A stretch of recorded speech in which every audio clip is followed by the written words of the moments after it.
د صلات تسبیح لمونځ طریقه ډیر مسلمانان ورونه بار بار د دې پوښتنه کوي.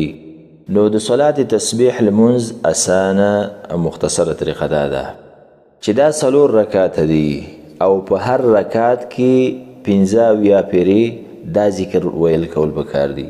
سبحان الله والحمد لله ولا اله الا الله والله اکبر. دا اوس په کم ځای کې وي دراشه. اول چې تا نیت وتړو، نیت هم دغه چې صلات تسبیح لمونځ اراده په زړه کې دغه سی وک چې وسکو الله اکبر به وي. الله اکبر نه بعد سبحانك اللهم مونږ او تاسو وکړو ولا اله غیرک پورې به اعوذ بالله وبسم الله بالحمد لله والذالین پورې چې دی ویله یو سورت به وي. سورت نه بعد عادتا مسلمان به رکوع ته ځي، خمخ کې دینه چې رکوع ته لاړ شي په دغه وخت کې به سوي دغه ذکر 15 پیری وي. دسی به سبحان الله والحمد لله ولا اله الا الله والله اکبر. یعنی ته هم دغه سی ولاړی کوم چې ولاړی والذالین بعد د سورت ویله هغه نه بعد چې رکوع ته ځي دغه نه مخکې 15 پیری وي. 15 پیری چې ویل بیا رکوع ته لاړ شي الله اکبر.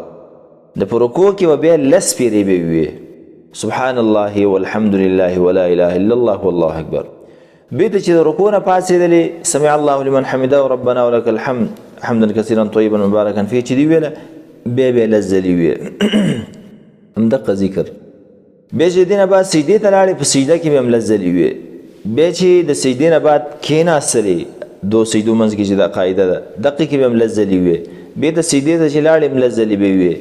بیا د چې اوس رکعت ته پاسېږي نو ډایرکټ به پانسېږي کې بني لزلی به وي بیا به پاسېږي.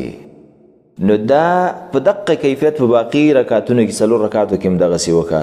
مقصد دویم رکعت ته چې پاسېدلې الحمدلله والضالین پورې صورت د صورت نه بعد بیا دغسې به وي.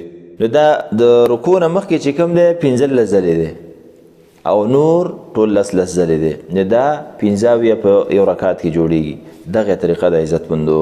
لیکن عزتمندو د دې سره دا خبره هم واورئ چې د صلات تسبیح لمونځ په ثبوت کې د اهل علم د پخوانه اختلاف شته دی. ډېر لوی امامانو پخوا ویلي دي چې دا ثابت نه دی سندي کمزور دی. څوک وایي چې بیخي ځان نه جوړ شوی دی او چا ویلي دي چې دا صحیح دی. نو په دې کې اختلاف دی. دې وجې نه په دې عصر کې هم بعضې علما وایي چې دا صحیح دی او بعضې وایي چې صحیح نه دی.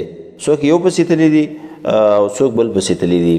خو په دې باب کې قانون او قاعده دا زده کوي په باب د ضعیف او حدیثو کې چې یو ضعیف حدیث یو ذکر راشي او عبادت راشي.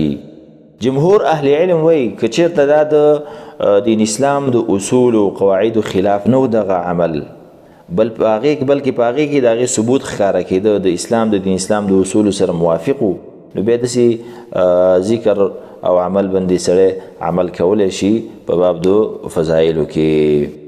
هذا بالله تعالی التوفیق والله اعلم.